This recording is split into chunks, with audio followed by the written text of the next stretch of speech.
अयोध्या में भगवान श्री राम के मंदिर में प्राण प्रतिष्ठा कार्यक्रम का गौरीगंज के मैदान मवई स्थित केंद्रीय मंत्री व सांसद स्मृति ईरानी के आवास पर सीधा प्रसारण किया जाएगा। अमेठी को पूरी तरह राममय बनाने के लिए भाजपा के साथ सांसद की टीम भी पूरी ताकत से लगी हुई है।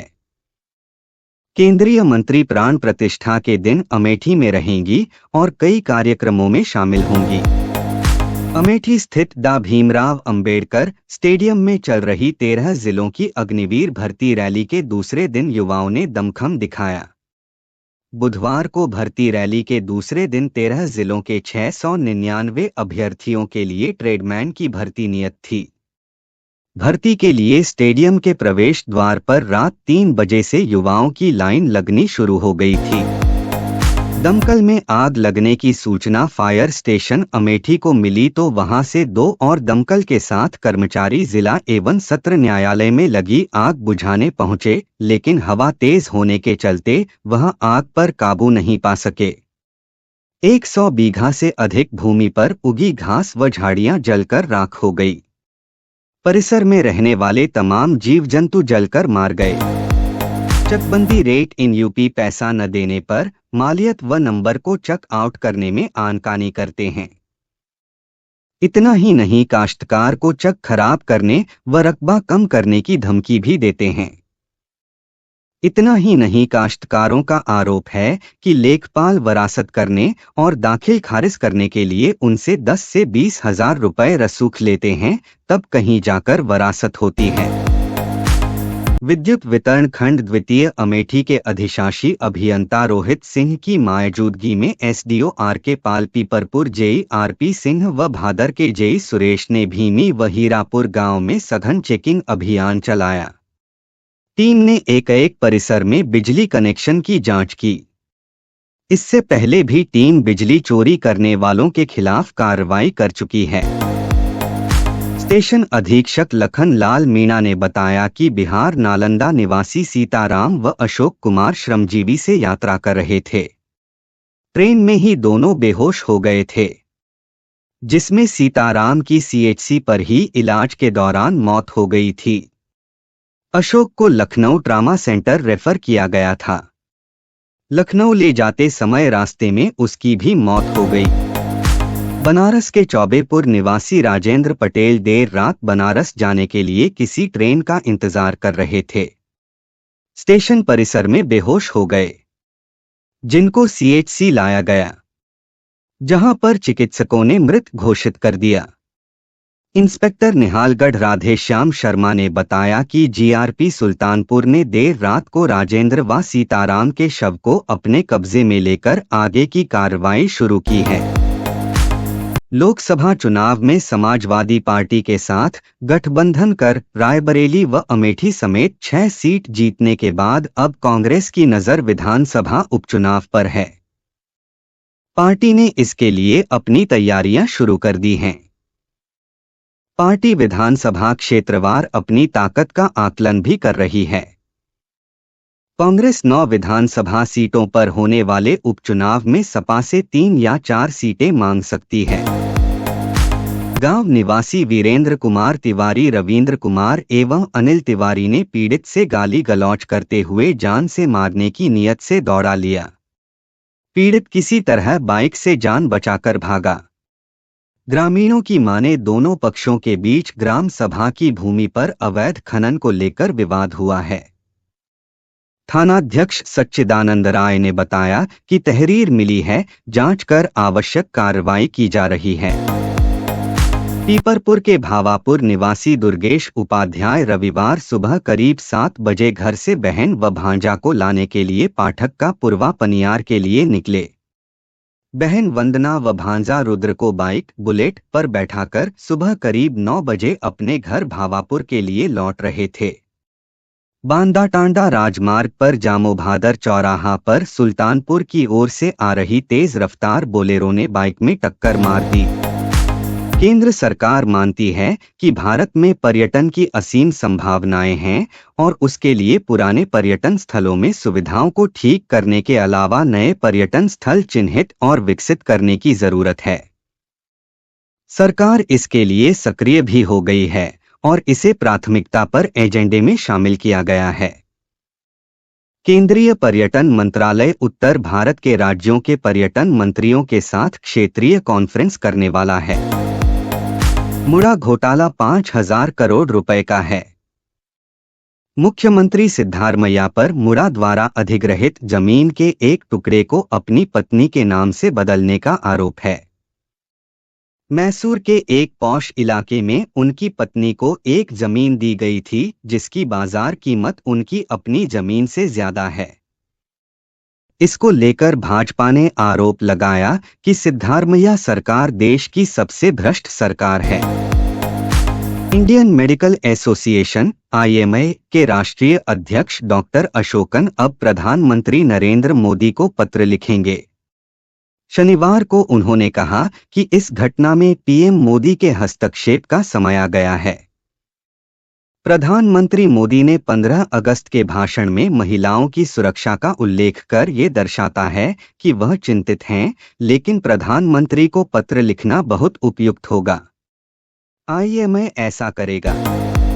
कोलकाता के मेडिकल कॉलेज में जूनियर रेजिडेंट डॉक्टर से दुष्कर्म व हत्या के विरोध में चल रही रेजिडेंट डॉक्टरों की हड़ताल शुक्रवार को भी जारी रहेगी। इंडियन मेडिकल एसोसिएशन (IMA) ने भी शनिवार को देश भर के सभी सरकारी व निजी अस्पतालों में हड़ताल की घोषणा की है। कानपुर और भीमसेन स्टेशन के बीच आज बड़ा ट्रेन हादसा हुआ। वाराणसी से अहमदाबाद जा रही साबरमती एक्सप्रेस पटरी से उतर गई। हादसे में किसी के हताहत होने की कोई सूचना नहीं है। हादसे के बाद रेल मंत्री अश्विनी वैष्णव का भी बयान सामने आया है। रेल मंत्री ने कहा कि ट्रेन पर कई निशान मिले हैं। साक्ष्य सुरक्षित रखे गए हैं। कोलकाता के RG कर मेडिकल कॉलेज की ट्रेनी डॉक्टर के साथ हुए दुष्कर्म और हत्या मामले को लेकर पूरे देश में विरोध प्रदर्शन चल रहे हैं। इस बीच इंडियन मेडिकल एसोसिएशन ने शनिवार सुबह 6 बजे से लेकर रविवार सुबह 6 बजे तक के लिए हड़ताल की घोषणा की है। हड़ताल के बीच शुक्रवार को IMA ने सरकार के सामने 5 मांगें रखी। आयोग ने हाल ही में दोनों राज्यों का दौरा कर चुनावी तैयारियों को जांचा था। मुख्य चुनाव आयुक्त राजीव कुमार ने सहयोगी चुनाव आयुक्त ज्ञानेश कुमार एवं डा सुखवीर सिंह संधू की मौजूदगी में शुक्रवार को जम्मू कश्मीर व हरियाणा विधानसभा चुनाव का ऐलान किया। मुख्य चुनाव आयुक्त के मुताबिक जम्मू कश्मीर के पहले चरण की 24 विधानसभा सीटों के लिए नामांकन 20 अगस्त से शुरू हो जाएगा। इंडियन मेडिकल एसोसिएशन (IMA) ने भी शनिवार को देश भर के सभी सरकारी व निजी अस्पतालों में हड़ताल की घोषणा की है। शनिवार सुबह 6 बजे से रविवार सुबह 6 बजे तक डॉक्टर हड़ताल पर रहेंगे। इस दौरान अस्पतालों में OPD व नियमित सर्जरी बंद रखने की अपील की गई है। IMA ने केंद्र सरकार से अस्पतालों को सुरक्षित जोन घोषित कर एयरपोर्ट जैसी सुरक्षा व्यवस्था करने की मांग की है। आंध्र प्रदेश के मुख्यमंत्री N चंद्रबाबू नायडू ने शुक्रवार दिल्ली पहुंचे हैं। वह आज प्रधानमंत्री नरेंद्र मोदी, गृह मंत्री अमित शाह और वित्त मंत्री से मिलेंगे। राजग की प्रमुख भागीदार तेदेपा कर्ज में डूबे आंध्र प्रदेश के पुनर्निर्माण के लिए केंद्रीय सहायता और समर्थन की मांग कर रही है। केंद्र ने राज्य की नई राजधानी के विकास के लिए केंद्रीय बजट में 15,000 करोड़ रुपए की घोषणा की है। पीएम मोदी अगले महीने संयुक्त राष्ट्र महासभा के उच्च स्तरीय सत्र में हिस्सा लेने के लिए अमेरिका का दौरा करने वाले हैं। इस दौरान वह भारतीय अमेरिकी समुदाय के एक कार्यक्रम को संबोधित भी करेंगे। संयुक्त राष्ट्र की ओर से जारी वक्ताओं की अंतिम सूची के अनुसार प्रधानमंत्री मोदी 26 सितंबर को यहां संयुक्त राष्ट्र महासभा के उच्च स्तरीय सत्र को संबोधित करेंगे। वेस्टइंडीज के महान तेज गेंदबाज कर्टनी वॉल्श का फोन चोरी हो गया है। उन्होंने सोशल मीडिया पर पोस्ट करते हुए इस बात की जानकारी दी है और बताया है कि सप्ताह भर बाद भी उनका फोन नहीं मिला है। वॉल्श ने 7 दिन बाद एक वीडियो पोस्ट किया है जिसमें एक महिला उनका फोन चोरी करते हुए दिखाई दे रही है। श्रेयस अय्यर और ईशान किशन दोनों अब दलीप ट्रॉफी में हिस्सा ले रहे हैं। टूर्नामेंट की शुरुआत 5 सितंबर से होगी। बीसीसीआई सचिव जय शाह ने कहा कि दोनों खिलाड़ियों ने बीसीसीआई की कठोर कार्रवाई के बाद यह निर्णय लिया है। भारतीय क्रिकेट कंट्रोल बोर्ड (बीसीसीआई) ने हाल ही में एक फरमान जारी किया था। इसके तहत सभी केंद्रीय अनुबंधित खिलाड़ियों को घरेलू क्रिकेट खेलना होगा। कोलकाता में महिला ट्रेनी डॉक्टर के साथ हुई दरिंदगी और हत्या ने पूरे देश को गुस्से में डाल दिया है। ऐसे में आम लोगों के साथ साथ सेलेब्स ने भी महिलाओं की सुरक्षा पर चिंता जाहिर की है। अब एक्ट्रेस सेलिना जेटली ने भी इसे लेकर सोशल मीडिया पर एक पोस्ट शेयर किया है और साथ ही अपने साथ हुई एक घटना का भी जिक्र किया है। फेमस क्विज शो कौन बनेगा करोड़पति की शुरुआत हो गई है। अभी तक इस शो के कई एपिसोड भी टेलीकास्ट हो गए हैं। शो के हालिया एपिसोड में सिमरन बजाज दिखाई दी, जिन्होंने कई सवालों का सही जवाब दिया, लेकिन 3,20,000 के सवाल पर आकर वह अटक गईं। इसके बाद सिमरन ने शो क्विट कर दिया था। भाई बहन के रिश्ते का पावन पर्व रक्षाबंधन आने वाला है। इस फेस्टिवल को सिर्फ आम लोग ही नहीं बल्कि बॉलीवुड के कई सेलेब्स भी धूमधाम से मनाते हैं। आज हम आपको उन सेलेब्स के बारे में बताने वाले हैं जिनका जन्म भले ही एक मां की कोख से न हुआ हो, लेकिन उन्होंने अपने राखी धर्म को हमेशा निभाया। राजकुमार राव और श्रद्धा कपूर की हॉरर कॉमेडी स्त्री 2 में अक्षय कुमार का कैमियो देखा गया। इससे ये अंदाजा लगाया जा रहा है कि स्त्री 3 में अक्षय कुमार की एंट्री हो सकती है। इससे पहले एक्टर ने फिल्म 2.0 में ऐसा ही एक किरदार निभाया था।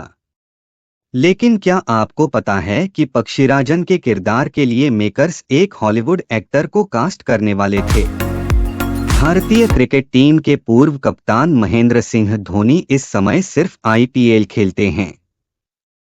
इस साल आईपीएल की मेगा नीलामी होनी है और इसे लेकर कुछ दिनों से खबरें थी कि चेन्नई सुपर किंग्स ने बीसीसीआई से अनकैप्ड प्लेयर नियम को वापस लाने की मांग की है ताकि धोनी को सस्ते में खरीदा जा सके।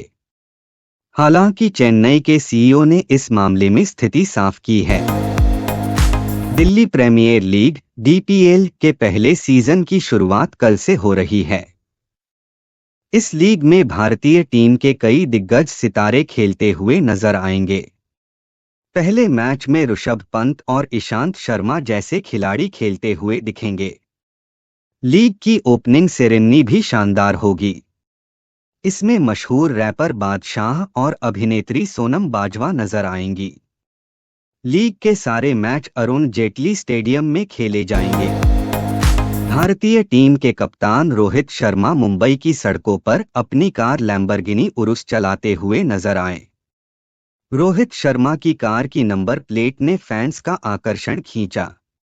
उनकी कार का नंबर 0264 है, जो कि रोहित शर्मा का वनडे प्रारूप में सर्वश्रेष्ठ व्यक्तिगत स्कोर भी है। रोहित शर्मा इस समय ब्रेक पर हैं, अपने समय का पूरा आनंद उठा रहे हैं। Most awaited horror comedy film स्त्री 2 ने सिनेमाघरों में दस्तक दे दी है। अमर कौशिक के निर्देशन में बनी इस फिल्म को लोगों से अच्छा रिस्पॉन्स मिल रहा है। वहीं फैंस के बीच लगातार ये दिलचस्पी बनी हुई है कि फिल्म में दिखाए गए भूतिया लोकेशंस कहां हैं और ये शूटिंग कहां हुई है। बता दें कि फिल्म की शूटिंग एमपी के चंदेरी में हुई है।